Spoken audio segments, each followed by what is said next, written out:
Hey everybody, Bryce Koon here. We've got some big topics to talk about today.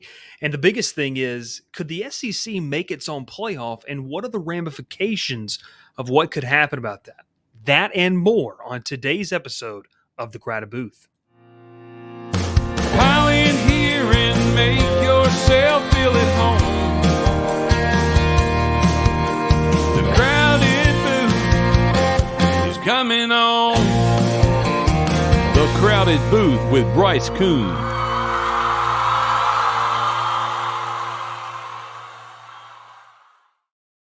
Hey everybody, Bryce Koon here. We are so glad that you decided to join us today. A couple of things before we get started. If you're listening on the radio throughout East Alabama and West Georgia, we thank you for that. Check us out on social media at The Crowded Booth. That's Facebook, Instagram, and Twitter.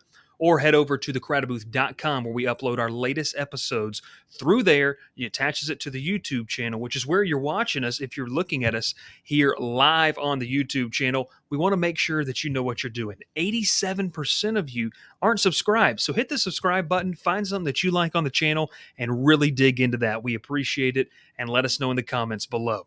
We've got a great topic of conversation today, and I think the biggest thing that we want to talk about is what if the SEC were to create its own college football playoff? What would that look like? And so I think it's one of those things over the past week or so. Listen, all due respect to what Jimbo Fisher and Nick Saban have been going back and forth on, but there's something that's really, really big at the SEC meetings and down in Destin, Florida next week of what could actually happen, and that is looking to see could a playoff be created for the SEC? Now, let's talk about the logistics of this real quick, because this is a conference that, as we know, has been all over the place in what they've wanted to do, what they've tried to do, what we've been, and I said this earlier, the SEC has been building for this moment over the past years. So with the SEC poised to expand to 16 teams when Oklahoma and Texas enter the league in 2025, it's going to change a lot of different things. And a lot of this might sound dramatic. Well, let's think about it. The SEC's already done some dramatic things. They delivered plenty of drama in the last calendar year, both on and off the field. And the way that the SEC constructs its future, it's going to be followed by multiple other leagues because they have been the bell cow for everybody else. The way they do scheduling, the way they do everything is going to have to take and consider, I'm saying every other conference, will have to take and consider what that looks like after 2025. The one variable for me that should not be underestimated in this entire situation is Greg Sankey. I've talked about this multiple times. Greg Sankey has been building for this for a very, very long time. The SEC has been dominant over the past decade. Sankey has put in little different things to try and build this giant that they're pretty close to creating and taking over college football. He's been openly vocal as well about his displeasure, his angry attitude to the fact that the league as a whole is pretty much trying to decline college football playoff expansion. So his thought process is essentially, if you're not going to do it, we will just do it. We've already got a lot of big powers. We've already got a lot of different things going on. Why in the world couldn't we just do it ourselves? Sankey is an interesting seat because the notion of the playoff expanding to 12 teams during the current contract was dashed in February, and meaning a 4-team playoff is at least going to be through the 2025 season. But I feel like from that point on, the uncertainty has creeped in about different formats. But one idea to me that is going to be certainly to be discussed down in Destin, Florida, among the early summer breeze down there in the Gulf Coast, is the notion that the SEC could create, run, and profit from its own interconference postseason. And the most obvious model might be an 8-team one, but there's obviously going to be different ones discussed. Now, listen, Greg Sankey's also said, as we think of a conference, it's vitally important that we think about the range of possibilities. But listen, they know they have a strong league. And Scott Strickland, the athletic director at Florida, even said that in a notion to ESPN earlier this year, saying we have an incredibly strong league, one that is going to be even stronger than Oklahoma and Texas. The focus that we should now have as a league is how do we use that strength to further the position the SEC has as we face new realities. Did you hear that? I'm going to repeat that for you. The focus should now be on, after we know that we're going to have Texas and Oklahoma, is how do we use that strength to further position the SEC as we face new realities. Greg Sankey's been on board. He has encouraged athletic directors to think creatively.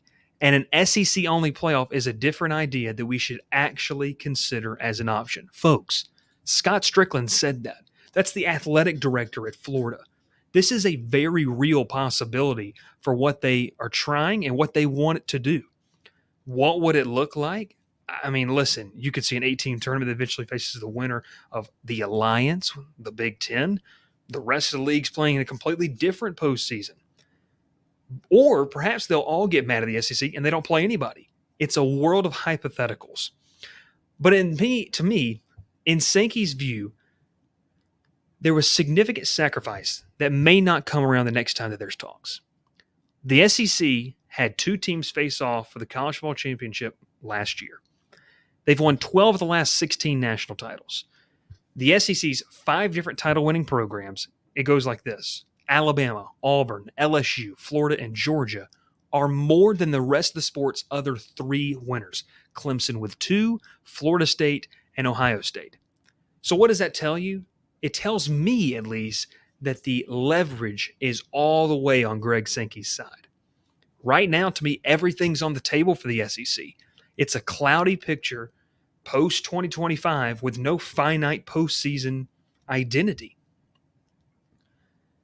They felt like they gave up a lot, too. What was viewed as a balanced approach, they kind of felt like they were giving up upfront demands. Now, here's a couple things for you that would have to change. The SEC scheduling model is definitely going to be discussed next week in Destin. That's going to play a big role as future scheduling formats are generally already a wonky topic. It fills our reporters' notebooks all the time.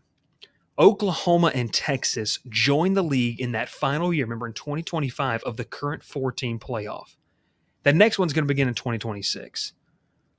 Sankey had told ESPN that we're going to be focused more on traditional scheduling models as there needs to be some decisions made in the short term.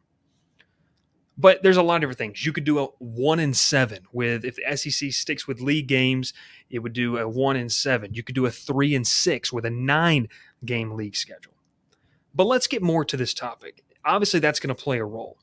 But what could the SEC starting its own postseason look like? And listen, this is in the infant stages. But the scope of how it would impact the league, bowls, and overall the sport is very significant. So we're just going to spitball this. How could an 8-team SEC-only postseason work? Well, it would have to be an 8-team, 7-game format that would unfold over, I guess, about a month. And how that would affect dynamic scheduling model that left a week or weeks opened at the end of the season to play some games to build towards it. Maybe, and maybe just maybe in the SEC, they decide to go with 4 divisions and each one has a winner. And then they face what? Maybe 4 wild cards? It's crazy to think about. So let's just go back into the 2021 season, okay? This is what a hypothetical SEC playoff could look like. It could move the SEC title game to New Year's Day. That's where the league typically plays the SEC title game. December 3rd would host 4 games. So let's talk about it. You'd have your East winner in Georgia take on the number 4 of the opposite. It'd be Georgia against Mississippi State. Number 2 in the West, Ole Miss, against number 3 in the East, Tennessee. Number 1 in the West, Alabama, against number 4 in the East, Missouri. And number 2 in the East in Kentucky, taking number 3 in the West, Arkansas. Now let's go back to this, the scheduling aspect. With a 12-game regular season schedule, that would most likely mean that teams are going to be playing upwards of 15 regular season games, and if they had to play for a national title, that'd be 16. Happenstance for you, Alabama and Georgia both played 15 games this season. Listen, this is something that I don't know how it's going to shake out, but I will tell you this. If you talk, and I talk to enough smart people around this sport, around the college sports landscape, there's not many that in 5 years think that anything right now is going to resemble what the future does. The ACC and the Pac-12 right now are so far behind financially, it's going to apply significant pressure to teams like Clemson and USC. Now, listen, those are two big brands. It'll be interesting to see. But if the SEC did create its own postseason or even took significant steps towards that, it could expedite a seismic change that market forces are pretending. The Big Ten on the cusp of a historic television deal that could be announced here in a few months. It's so difficult to project where they're going with this. But I'll tell you right now, if the SEC does this, and I'm telling you, we should have seen it coming. I'm not trying to tell you. I'm telling you. Well, I am trying to tell you. I'm telling you right now. If the SEC does something like this, you don't have to say right now, but you can go back 10 years ago and say they've been building, adding these teams, adding what they wanted to do, adding different rules to what they want to do. The SEC is about to take college football. But I'll tell you, it's not good because you don't want the SEC synonymous with college football, and that's what Greg Sankey and his staff up there at the SEC headquarters are trying to do. It'd be very interesting to see how it worked out, but there's just a little taste for you. What do you think about it? Let us know down in the comments below. This could really change things in the landscape of college football that is already so fluid as is. Could Greg Sankey and the SEC essentially find a hurting NCAA and take advantage of some hurting conferences and pry away some of the bigger names, your Clemsons, your USCs, your Ohio States? How many more teams do they realistically need? You think about it, you have Texas and Oklahoma, whether you think they're good or not, that's two big brands. USC in a financially failing Pac-12 conference, a financially failing conference in the ACC in Clemson. And then you have a Big Ten where who else is there?